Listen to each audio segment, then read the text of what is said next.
Malcolm Wright had always been a man of routine, calm and meticulous, living in the quiet suburbs of Sanford, Virginia. Saturday morning sunlight slanted across Briar Creek Road, warming the manicured lawns, the kind where every mailbox aligned perfectly, every hedge trimmed like a statement of order. Malcolm, 42, tall and steady, kissed his daughter on the forehead before choosing the matte black Lamborghini Urus for a drive instead of the family SUV.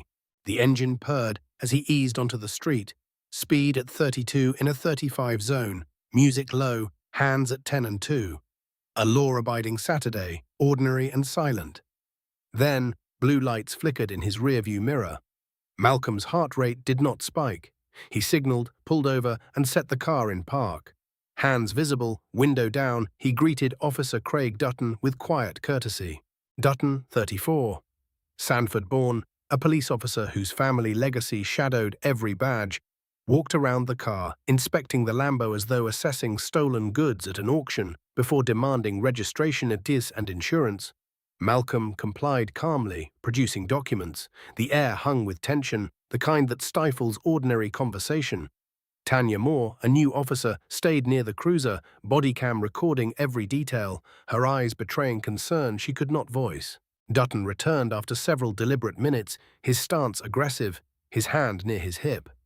He ordered Malcolm out of the car, hands on the roof, palms flat, as if the law allowed performance over reason. Malcolm, unflinching, complied. Dutton searched him, found nothing beyond a wallet, phone, and keys. Then the baton came down, smashing the passenger side window, sending shards across leather and floor mats. Malcolm's eyes closed briefly, then opened with unchanging composure. Moore stepped back, lips moving silently, recording every moment. Dutton seized the manila envelope inside, ignorant of its true contents, federal case materials. Malcolm was detained in the cruiser without arrest, handcuffs unnecessary, while the officers outside constructed their narrative. Dispatch received reports of an uncooperative suspect and possible stolen vehicle, despite Malcolm's clean records and his proximity to home. Backup units arrived, including Sergeant Harold Benson, who glanced, nodded, and returned to his cruiser without questioning the destruction or the legality. Within 22 minutes, Dutton released Malcolm. No citation, no apology, just a mocking farewell. At home, Malcolm's demeanor shifted subtly. Denise, his wife, observed silently as he moved to his office, placing a single call. Evidence from his covertly recording wristwatch, a gift from a colleague, was uploaded to the FBI. Audio, visual, timestamps. Every word, every swing of the baton, every shard of glass, documented and secured. Malcolm laughed, quietly, the kind of laugh born from strategy and patience, not relief. Outside, a neighbor asked if he was okay. Malcolm simply nodded, the work already begun. Pastor Jerome Davis, custodian of 3 years of binders detailing civilian complaints, had unknowingly contributed to the evidence that would change everything. Malcolm Wright was not merely a man of routine. He was an FBI agent, embedded, prepared, patient, calm. The quiet streets of Sanford had been the stage, and today a long pattern of misconduct would begin to unravel. This ordinary Saturday under the sun would mark the first act in a confrontation with a system designed to protect itself, unaware that one man had already seen through every layer. Today, Briar Creek Road would witness both courage and justice in the making. The next morning, the driveway bore the remnants of broken glass, sunlight glinting off the shards like scattered diamonds.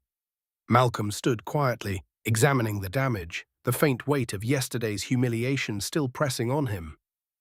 A neighbor, a white man in his 50s, ambled over, concern etched on his face. "Malcolm, what happened? Are you okay?" Malcolm offered a half smile, a measured calm that disguised the meticulous plan already in motion. "Already handled," he replied. No further explanation, just enough to settle the concern without revealing the truth. Inside, his wife Denise watched silently. She had long ago learned which silences to respect. Malcolm moved to his office, picking up the phone, making a single call that would set wheels into motion. The FBI Civil Rights Division received an immediate upload. Audio, video, metadata, timestamps, all evidence of the illegal stop, property destruction, and unauthorized seizure. Every movement, every word, every swing of the baton captured by the covert device on his wrist. Meanwhile, Officer Dutton returned to Sanford PD, unaware that his actions had set a federal process into motion. He leaned back, telling a fishing story to colleagues, oblivious to the storm about to arrive. Sergeant Benson sipped coffee, Captain Garrison handled routine paperwork, and Tanya Moore, still unsettled, replayed the scene in her mind. Every officer was operating in the echo chamber of routine and privilege, unaware that Malcolm's patience had revealed the cracks in their system. 3 days later, the Sanford PD briefing room smelled of stale coffee and floor wax. Dutton recounted his weekend tales, Moore in the back row, uneasy, fatigue written on her face. Then the room shifted abruptly when the door opened. 2 men and a woman, sharply dressed, entered without a hint of casual greeting. Deputy Director Elaine Crawford of the FBI Civil Rights Division presented a federal warrant. The weight of that paper struck the room like a thunderclap. Seizure of body cam footage, personnel files, dispatch logs, 36 months back. Officers froze. Coffee cups rattled, voices caught in throats. Crawford's presence transformed routine monotony into a federal inquiry. The room's dynamics shifted further as Malcolm's covert recordings played on a tablet. Audio of every command, every escalation, every illegal maneuver filled the room. The baton swinging, the glass exploding, Dutton's words, Moore's silent witness, all preserved and authenticated. The man they thought was a simple resident was an FBI agent, meticulously documenting civil rights violations. Dutton's disbelief and panic became tangible, knees buckling as the realization struck. The orchestrator of his exposure was standing invisible among them the entire time. Pastor Jerome Davis, custodian of years of community complaints, had unknowingly supplied foundational evidence. His binders, filled with dates, badge numbers, witness names, provided a crucial backdrop. For 3 years, the department had ignored him. But now, with federal backing, every page mattered. Moore's internal conflict, her delayed courage, became a catalyst. Her testimony would expose systemic bias that had festered unchecked, laying bare the internal culture that rewarded silence over justice. Malcolm's approach was deliberate. The FBI investigation was not triggered by this single incident, but it became the decisive catalyst. He endured the public humiliation not as a victim, but as an operative gathering the final pieces of evidence. The ordinary streets of Briar Creek had become a stage for systemic accountability, and Malcolm Wright, quiet, methodical, and precise, had already set the scene for the unraveling of misconduct. By midweek, the Sanford PD still hummed with routine, yet the air had shifted for those paying attention. Officers carried on with calls, paperwork, and patrols, unaware that a federal storm was descending upon them. Malcolm remained at home, analyzing the footage from his wristwatch. Every second of Dutton's behavior mapped, time-stamped, and preserved. Each movement, each command, each violation became evidence in the growing case against the department's culture of impunity. Moore's conscience weighed heavily. She had witnessed the window being smashed, heard the slurs, yet remained silent. But now, facing federal agents, she recounted everything, detailing the instructions given by Benson. Always back Dutton, never question, remain silent.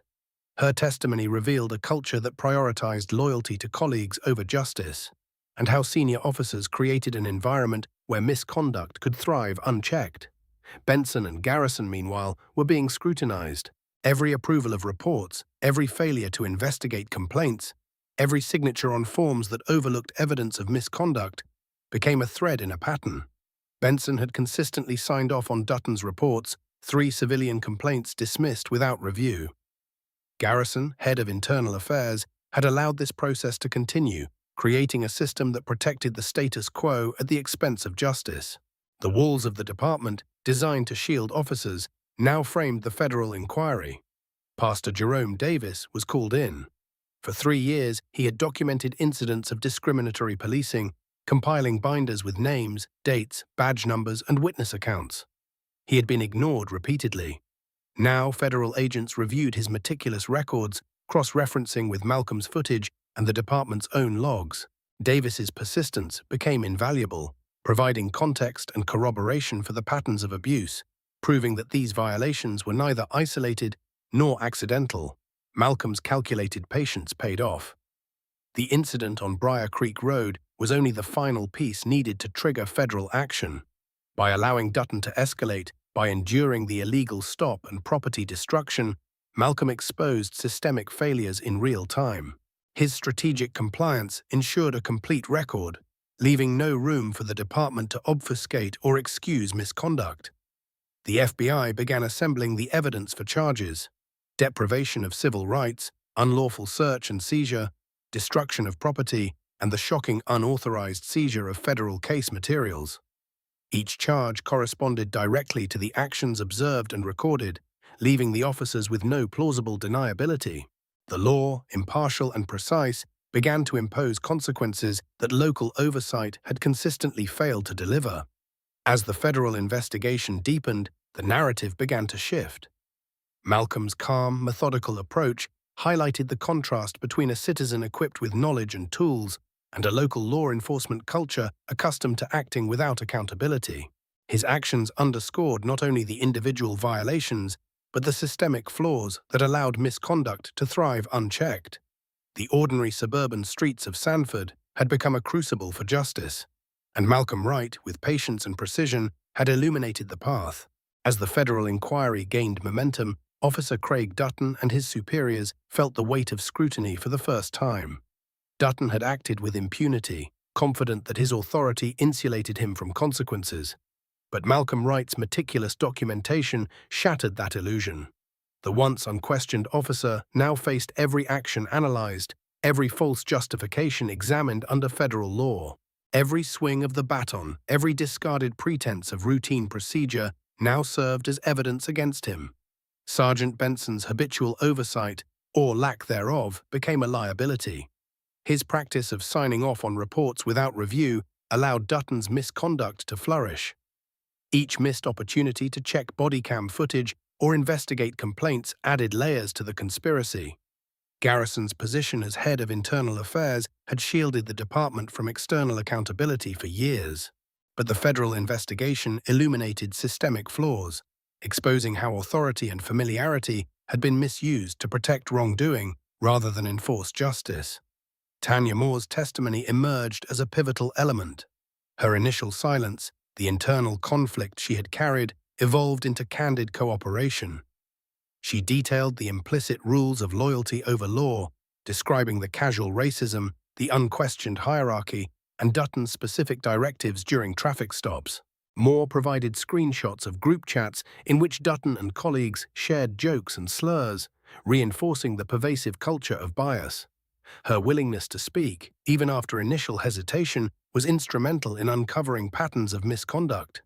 Pastor Jerome Davis's binders, compiled over 3 years, formed a bridge between community reports and federal enforcement. Each incident documented by Davis corroborated Malcolm's recordings, creating an irrefutable body of evidence. For the first time, the complaints dismissed by the local department found validation. The binders demonstrated that misconduct was neither accidental nor sporadic but systemic, forming a clear pattern of civil rights violations.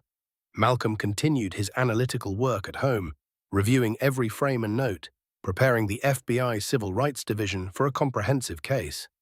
Each piece of evidence was methodically catalogued, cross-referenced, and time-stamped. His quiet presence contrasted with the chaos he had endured, emphasizing strategic patience over reaction. Every detail, from the shattered glass to the envelope seized from the passenger seat, was part of a carefully constructed record that left no room for doubt. The Briar Creek incident had become the tipping point. While the stop itself was illegal and humiliating, its true significance lay in exposing a pattern of behavior previously hidden beneath the surface of routine law enforcement. Federal investigators now had the full spectrum of evidence, linking Dutton's actions to systemic issues across the department. Malcolm's endurance, strategic compliance, and meticulous documentation transformed a moment of personal violation into a powerful catalyst for institutional accountability. For the residents of Sanford, the unfolding investigation signaled a potential shift in local law enforcement. It demonstrated that one individual's vigilance, combined with institutional support from federal authorities, could challenge entrenched practices and force meaningful oversight. The ordinary streets of the neighborhood, once a stage for unchecked authority, had become the proving ground for justice and accountability. Malcolm Wright, with calm determination and foresight, continued to shape the narrative, ensuring that every misstep by Dutton and his superiors was recorded, exposed, and addressed. Weeks passed, and the investigation deepened. The FBI Civil Rights Division now held irrefutable evidence of misconduct. Officer Craig Dutton, once confident and untouchable, found every action scrutinized. Each stop, each report, every word he spoke under oath was now measured against body cam footage, timestamps, and recordings. The casual impunity he once enjoyed dissolved into mounting pressure. Sergeant Harold Benson's pattern of inaction had compounded the problem. Every signed report, every complaint ignored, every file not reviewed became a documented link in the chain of systemic failure. Captain Garrison, head of internal affairs, likewise faced the reality that his role had perpetuated an environment where misconduct was rewarded rather than challenged. The shield of authority they both relied upon crumbled under federal oversight. Tanya Moore's cooperation revealed more than individual incidents. Her candid accounts illuminated the culture within Sanford PD, unspoken rules that demanded loyalty over legality, bias concealed as camaraderie, and a hierarchy that discouraged questioning. Her screenshots and testimony, detailing discriminatory language and the casual normalization of prejudice, revealed a department where accountability had been systematically suppressed. Pastor Jerome Davis's 3-year effort with binders chronicling every complaint became a cornerstone of the federal case. Each incident documented, cross-referenced with Dutton's actions, corroborated Malcolm's evidence and provided continuity. Davis's persistent efforts, once ignored by the department, now received validation through federal intervention, showing that systemic patterns could not survive exposure when documented with precision and dedication. Malcolm Wright continued his role as both strategist and observer, maintaining composure while every detail was compiled into an airtight federal case. The once personal violation, the illegal stop, property destruction, and humiliation transformed into the conclusive evidence required to initiate charges against Dutton, Benson, and indirectly Garrison. The Briar Creek Road incident was now recognized not as an isolated act, but as the culmination of a sustained pattern of civil rights violations. For the community, the impact was profound. Residents who had quietly suffered under discriminatory practices now saw a pathway to justice. Malcolm's patience, strategic endurance, and meticulous recording had turned a private incident into a public reckoning. The ordinary streets of Sanford, once a backdrop for unchecked authority, became the proving ground for accountability and systemic reform. The federal investigation continued, establishing a precedent for enforcement that transcended local oversight. It revealed that entrenched misconduct could be challenged through meticulous documentation, strategic patience, and unwavering commitment to justice. Malcolm Wright's actions highlighted the capacity for one individual, with proper training and foresight, to catalyze institutional change, ensuring that systemic violations were neither ignored nor permitted to persist unchecked. The federal investigation began to produce tangible consequences. Officer Craig Dutton faced mounting charges: deprivation of civil rights under color of law, unlawful search and seizure, destruction of property, filing false reports, and the unexpected charge of unauthorized seizure of federal materials. Each violation was supported by Malcolm Wright's recordings and the detailed documentation collected by Pastor Davis and Tanya Moore's testimony. Dutton's confidence eroded, replaced by a realization that accountability was inevitable. Sergeant Harold Benson's role was scrutinized as the architect of inaction. By signing off on Dutton's reports without reviewing complaints, he became complicit in the systemic misconduct. Garrison, while not criminally charged, was removed from his position as head of internal affairs, facing administrative actions and the end of his law enforcement career. The shield of departmental authority had failed. The system that protected misconduct had been exposed.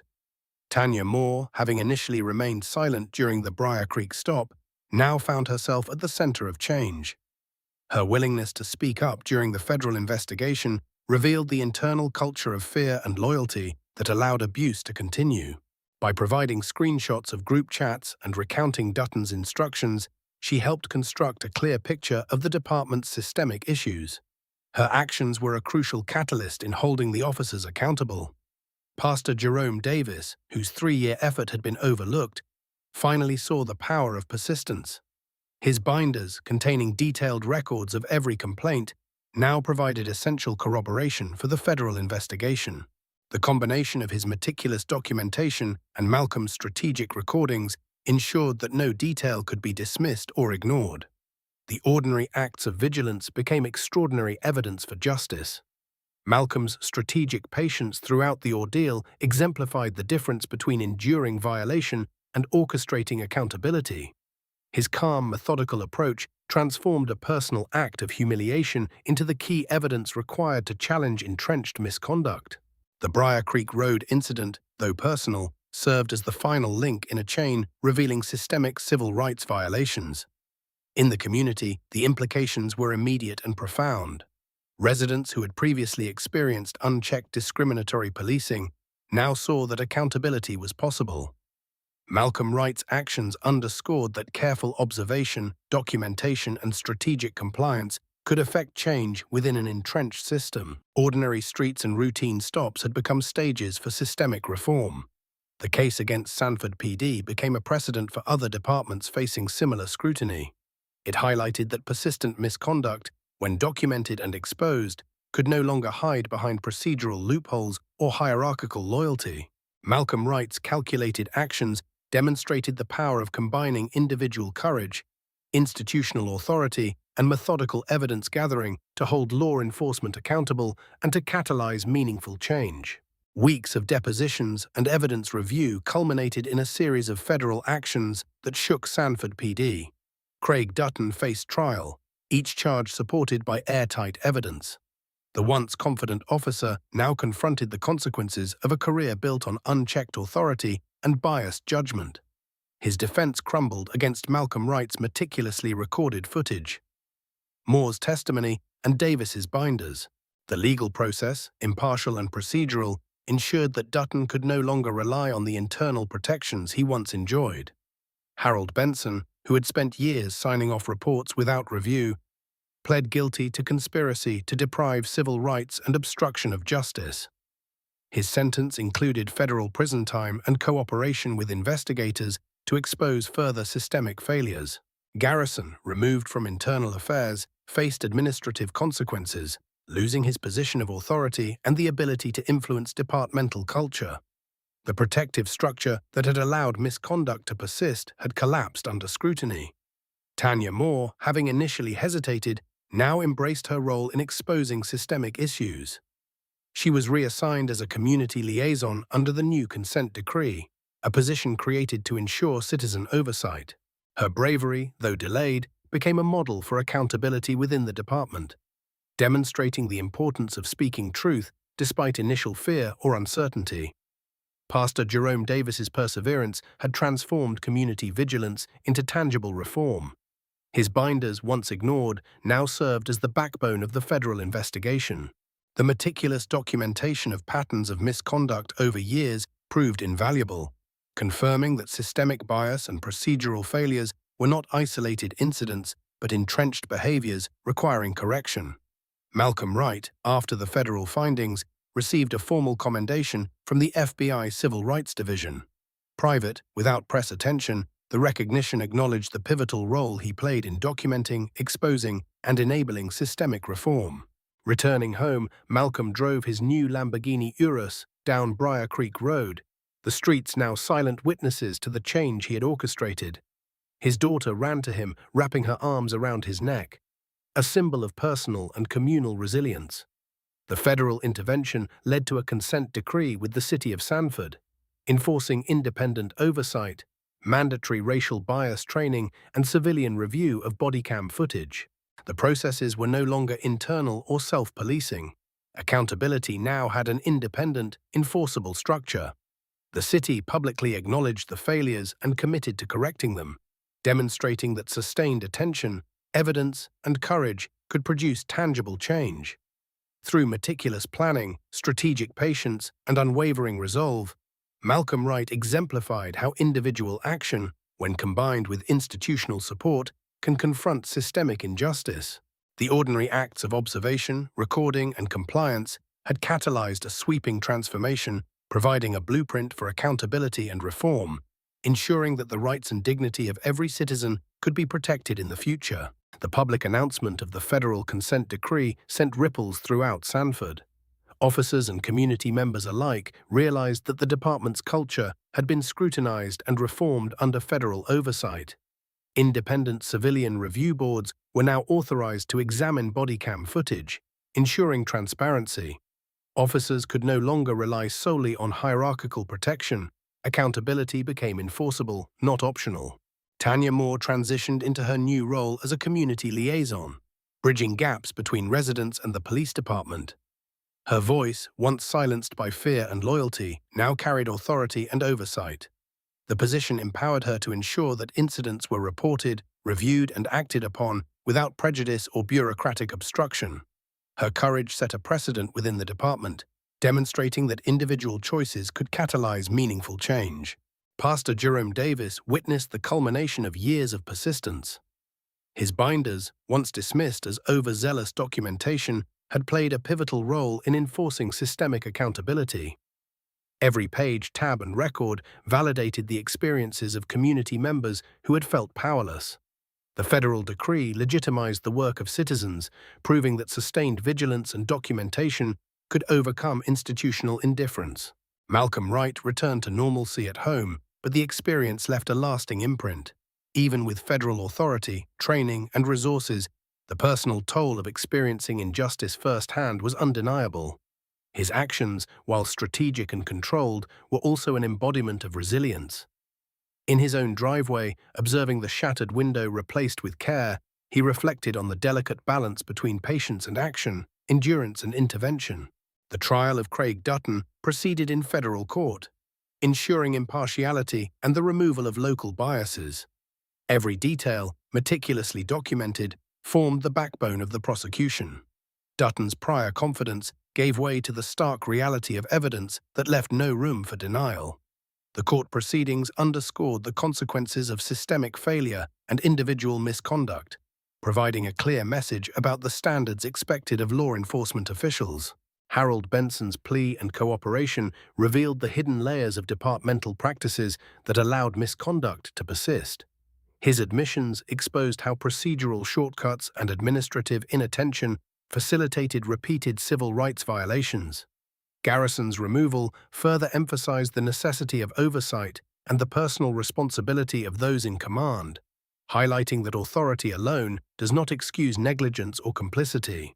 Sanford's streets, once quiet backdrops to unchecked misconduct, now carried a different weight. Residents felt a renewed sense of trust and empowerment. The combination of individual courage, federal oversight, and community advocacy demonstrated a framework through which systemic change could occur. Malcolm Wright's strategic endurance, combined with Moore's cooperation and Davis's persistence, transformed a localized incident into a comprehensive reform, ensuring that accountability and justice became tangible, enforceable, and lasting. Federal proceedings continued to unfold, shaping Sanford PD into a new era of accountability. Officers understood that prior impunity was no longer guaranteed. Every action, from traffic stops to reports, now carried the weight of oversight. Malcolm Wright's recordings and Pastor Davis's documentation ensured transparency, proving that systemic reform required both evidence and persistence. Tanya Moore's role evolved from passive witness to active agent of change. Her ability to report incidents directly to civilian oversight transformed the internal culture. Officers who previously relied on loyalty over law began to recognize the consequences of misconduct, as federal oversight now enforced standards rather than merely recommending them. Dutton's trial highlighted individual culpability within systemic failure. The evidence was clear. Every illegal search, every violation of civil rights, every falsified report was meticulously documented. Malcolm's recordings, Davis's binders, and Moore's testimony provided a coherent narrative of patterns of abuse. Each piece of evidence illustrated how entrenched behavior could persist without accountability, and how exposure could disrupt it. Benson and Garrison, though differently impacted, faced consequences that reflected their roles in perpetuating misconduct. Benson's plea and cooperation offered insight into the mechanisms that allowed systemic failure, while Garrison's removal underscored the importance of leadership accountability. These actions signaled to the department that authority carried responsibility, and neglect of duty had consequences. Community trust began to shift. Residents who had experienced or witnessed discriminatory stops felt validated, seeing that their complaints could catalyze federal intervention. Sanford citizens recognized the importance of documentation, vigilance, and engagement, proving that even local concerns could prompt systemic change when combined with determined oversight. Malcolm Wright, balancing professional obligations and personal life, continued to emphasize strategic patience.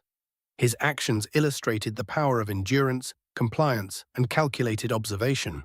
By transforming a personal injustice into actionable evidence, he demonstrated how individual agency could influence institutional reform. The streets of Sanford no longer merely reflected routine suburban life. They symbolized accountability, vigilance, and change. Malcolm Wright, Tanya Moore, and Pastor Davis collectively exemplified how courage, documentation, and persistence could expose systemic failures. Their efforts ensured that justice was not abstract but operational, reshaping the department and setting a precedent for civil rights enforcement in communities nationwide. As the federal case proceeded, the scope of reform expanded. Sanford PD underwent systemic changes, mandatory bias training, civilian oversight of body cam footage, and independent review of complaints. The consent decree ensured accountability was no longer internal, no longer optional, but enforceable. Officers now recognized that actions would be scrutinized externally, shifting the culture from protectionism to compliance. Craig Dutton faced mounting pressure, the weight of evidence leaving him with no plausible defenses. Every recorded stop, every falsely justified action, every instance of excessive force became part of an unassailable case. Malcolm Wright's wristwatch recordings and Pastor Davis's binders provided undeniable clarity on patterns of misconduct. Tanya Moore's testimony revealed internal dynamics, showing how fear and loyalty had suppressed accountability. Harold Benson's plea agreement exposed the procedural mechanisms that allowed misconduct to persist. His admissions illustrated how bureaucratic shortcuts and inattention enabled systemic failure. Garrison's removal demonstrated that authority alone could not shield individuals from consequences. The reforms sent a clear message. Leadership required vigilance, integrity, and responsibility. Community response was immediate and positive. Residents, previously silenced by inaction, saw validation in federal intervention. Complaint mechanisms were redesigned to bypass internal chains of command, creating direct reporting to external offices. Citizens realized that persistence and documentation could create meaningful oversight, encouraging engagement and advocacy. Malcolm Wright's role illustrated the impact of strategic endurance. His calm compliance during his own illegal stop transformed a personal violation into federal evidence. His foresight and precision ensured that the incident became a decisive catalyst for systemic reform.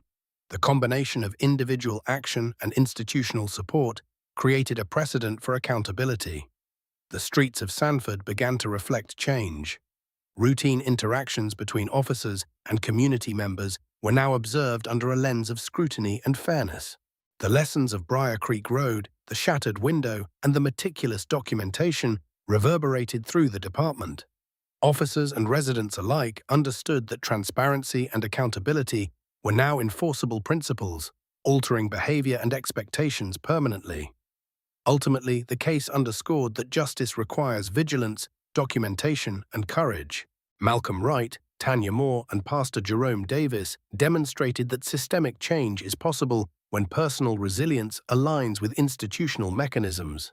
Their efforts reshaped not only the department, but the broader understanding of civil rights enforcement, ensuring that accountability became tangible and lasting in Sanford.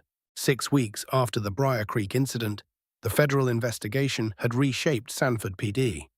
Officers understood that internal misconduct would no longer remain hidden, and the department was under mandated supervision.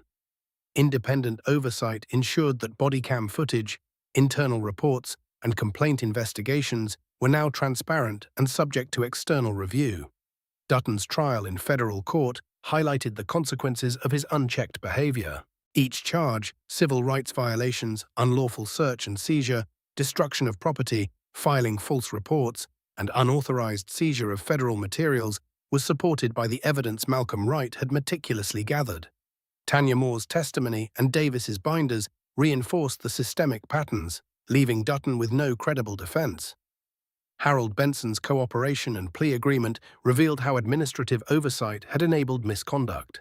His admissions detailed the failures of internal procedures and illustrated how authority without diligence facilitated abuse. Garrison's removal and administrative actions demonstrated the necessity of accountability at all levels of command, reinforcing the reforms set forth by the federal consent decree. Tanya Moore's reassignment to community liaison allowed her to actively enforce the new oversight mechanisms. She ensured that complaints were properly recorded, investigated, disinvestigated, and reviewed by independent boards. Her evolution from silent witness to empowered advocate highlighted the importance of individual choices in driving systemic change.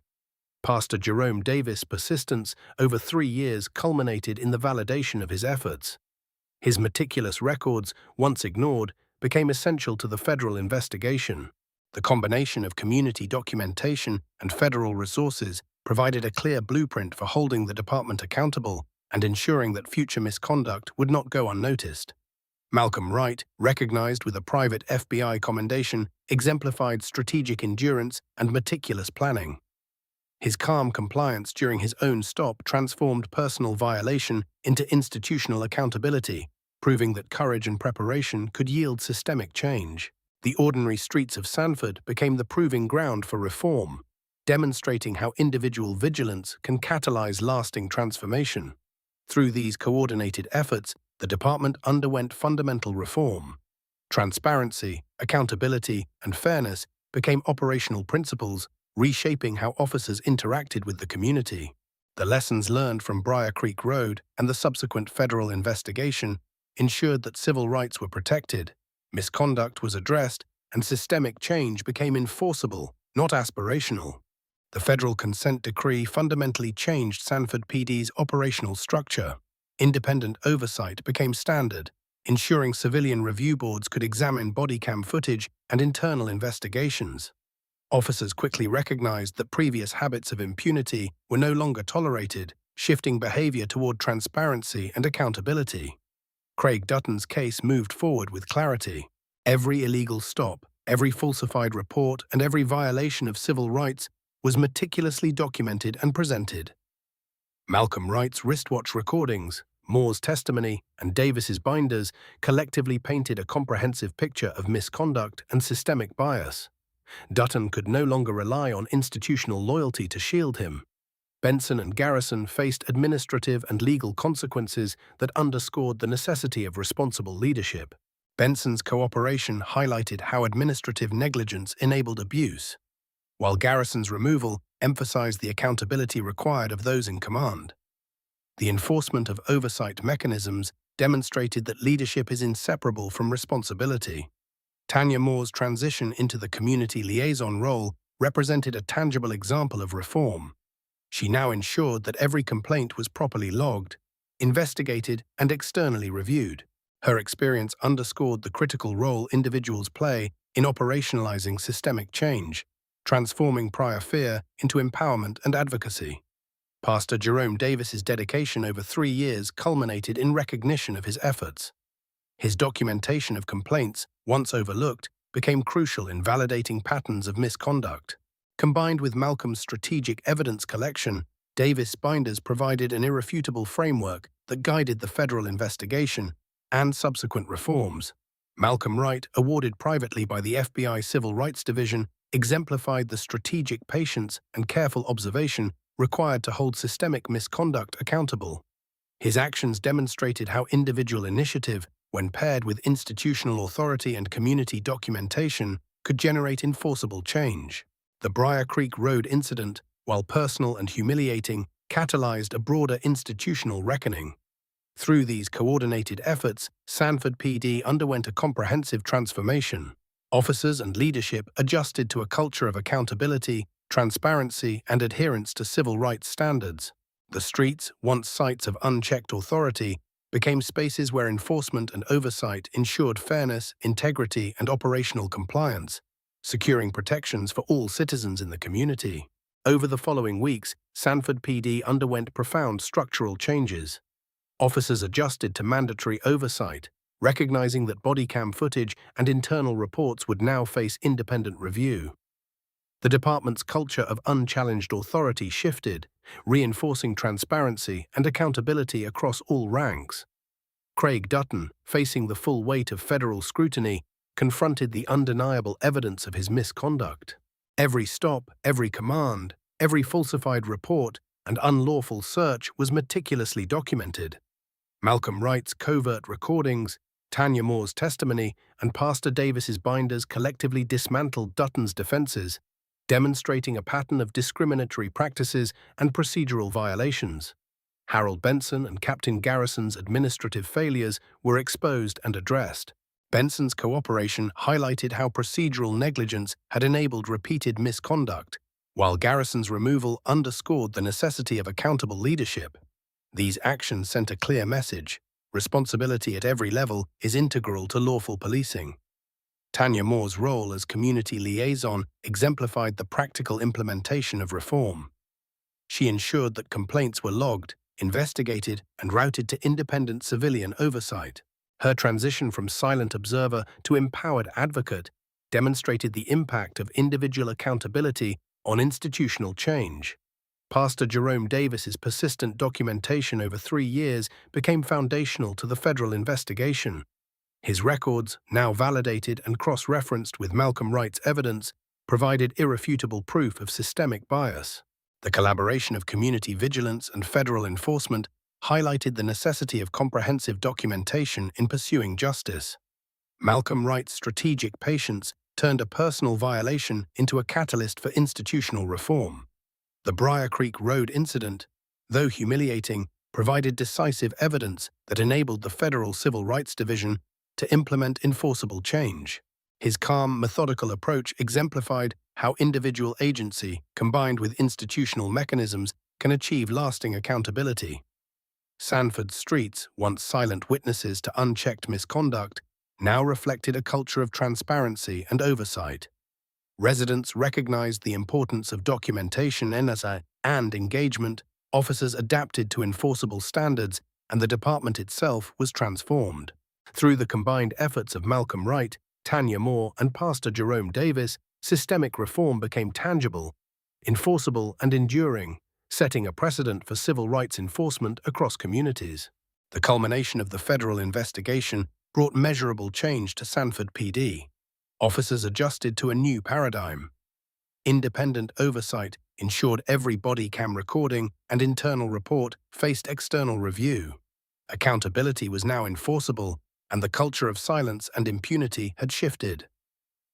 Every officer understood that routine stops and internal procedures were no longer insulated from scrutiny. Craig Dutton's federal trial highlighted the consequences of entrenched misconduct. Every illegal search, every falsified report, every violation of civil rights was documented and presented. Malcolm Wright's wristwatch recordings, Tanya Moore's testimony, and Pastor Jerome Davis's binders formed a comprehensive, unassailable case. Dutton faced clear legal consequences, demonstrating that systemic failures were subject to real accountability. Harold Benson and Captain Garrison faced administrative and legal consequences, reinforcing the necessity of responsible leadership. Benson's plea and cooperation exposed procedural weaknesses that had allowed misconduct to persist, while Garrison's removal underscored the responsibilities of those in command. The reforms sent a clear message: leadership must be accountable and cannot shield misconduct through inaction. Tanya Moore's work as community liaison exemplified operational reform. Her role ensured that citizen complaints were properly logged, investigated, and reviewed by independent oversight boards. Her journey from silent observer to empowered advocate highlighted the impact of individual courage on systemic change, encouraging transparency and vigilance within the department. Pastor Jerome Davis's persistence in documenting complaints proved invaluable. His binders, now validated by federal authorities, corroborated systemic violations and provided a roadmap for ensuring sustained reform. The collaboration between community documentation and federal enforcement emphasized the importance of meticulous record-keeping and consistent oversight in combating systemic bias. Malcolm Wright's strategic endurance turned personal violation into institutional reform. The Briar Creek Road incident became the pivotal moment for federal action, demonstrating that patience, careful observation, and deliberate documentation could transform injustice into accountability. The community witnessed the tangible effects of one individual's efforts aligned with institutional authority. Sanford streets reflected the changes. Interactions between officers and residents were now monitored and transparent. Complaint processes were enforceable, and the department's culture shifted toward compliance and fairness. Through the coordinated efforts of Malcolm Wright, Tanya Moore, and Pastor Jerome Davis, systemic change was realized. Enforcement of civil rights became practical and enduring, setting a precedent for transparency, accountability, and justice within law enforcement. Finally, the federal investigation concluded with enforceable reforms and individual accountability. Craig Dutton faced federal prosecution for civil rights violations, unlawful searches, destruction of property, and unauthorized seizure of federal materials. His actions, meticulously documented by Malcolm Wright, Tanya Moore, and Pastor Jerome Davis, left no room for denial. The trial demonstrated that systemic misconduct has consequences and accountability can be enforced, even for officers once shielded by authority. Harold Benson's plea agreement revealed the administrative failures that enabled misconduct to persist, demonstrating how leadership negligence contributes to systemic violations. Captain Garrison, removed from his position, underscored the necessity of responsible oversight, showing that institutional power carries responsibility and inaction has consequences. Tanya Moore, now in her role as community liaison, ensured that complaints were properly logged and independently reviewed. Her transformation from a hesitant observer to a proactive advocate highlighted the importance of courage and integrity in institutional reform. Moore's actions reinforced that individual accountability within a system is crucial to enforcing ethical conduct and protecting civil rights. Pastor Jerome Davis's dedication over 3 years became instrumental in shaping the federal case. His meticulous documentation validated community complaints, providing corroboration for the systemic patterns of bias and misconduct. The combined efforts of Davis, Wright, and Moore exemplified how community vigilance, personal resilience, and institutional enforcement converge to create lasting reform. Malcolm Wright's strategic patience turned a personal experience of injustice into evidence that catalyzed systemic change. The Briar Creek Road incident, initially humiliating, became a defining moment in establishing accountability. Wright's calm endurance, precise documentation, and collaboration with federal authorities ensured that the civil rights of every resident could be protected going forward. Sanford PD's culture transformed. Independent oversight, enforceable review processes, mandatory bias training, and civilian engagement became standard practice. Officers now operated with transparency, residents could trust the complaint process, and accountability was tangible. The community saw that systemic change is possible when individual courage aligns with institutional authority. The story concludes with reflection and a call to action. Citizens, officers, and institutions alike can effect change when vigilance, documentation, and integrity guide action. Malcolm Wright, Tanya Moore, and Pastor Jerome Davis demonstrated that standing up, speaking truth, and documenting injustice can create lasting reform. Subscribe to the channel, leave a comment, and share this video.